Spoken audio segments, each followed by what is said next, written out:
Israeli forces have carried out a dramatic rescue of 2 hostages held by Hamas in Gaza.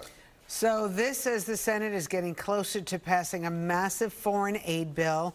Good day, Wake Up anchor Dan Bowens is here with details this morning. What's going on, Dan? Rosanna and Kurt, a lot going on. Let's piece it all together for you. New developments this morning in the Israel-Hamas war after talks of a new ceasefire fell apart just last week. The Israeli military says it has now rescued 2 hostages being held captive in the border town of Rafah. Rafah is significant here. 60-year-old Fernando Simon Marman and 70-year-old Norberto Luis Har were extracted in a joint operation by the IDF and the Israel police in Rafah. This was only the second successful rescue mission since the start of the offensive in late October and the first civilian hostage rescue.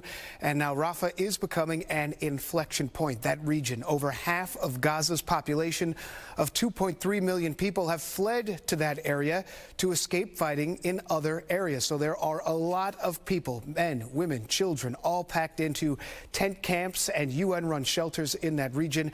Israeli forces say the expansive refugee camp, though, in the town of Rafah is one of the last strongholds of Hamas. Just yesterday, appearing on Fox News, Prime Minister Benjamin Netanyahu made the case for continuing the offensive, which has already killed 28,000 Palestinians, according to Reuters. Victory is within reach.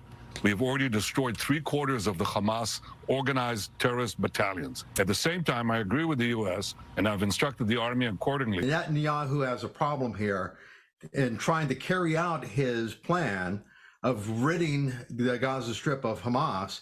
He has got to attack this area, but to do so means attacking the people that are there. So the possibility for this to become a disaster, a genocide, is very high. President Joe Biden has said the conduct of Israel's response to the October 7th terrorist attack has gone, quote, over the top. The White House saying the president told Netanyahu in person that Israeli forces should avoid densely populated areas like Rafah. Egypt has threatened to void its decades-long peace treaty with Israel if it begins a large-scale offensive in that area where some, again, 1.4 million Palestinians are now sheltering in densely packed camps. That's along the border of Egypt. All of this as the Senate moved forward with an aid bill that would send $16 billion of support to Israel. If that passes, it still faces an uncertain path in the House. So pretty much uncertainty on that side. Rosanna, back over to you. All right, we'll keep an eye on that, Dan. Thank you so much. And